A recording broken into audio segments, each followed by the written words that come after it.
មនុស្សដែលមិនប្រកាន់ពៀមិនចង់សងសឹកឬមិនរក្សាការខឹងក្តៅក្នុងចិត្ត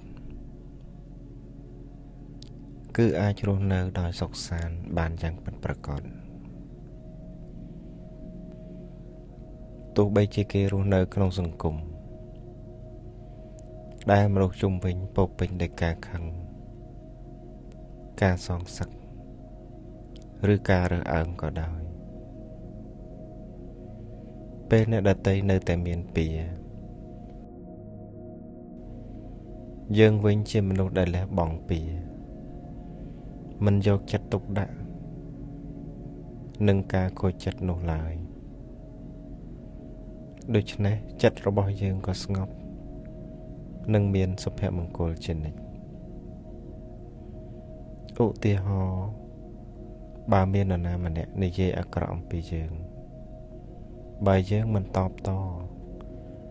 ឬមិនរក្សាការខឹងក្នុងចិត្តយើងនឹងមិនទទួលទុកពីពាក្យនោះទេ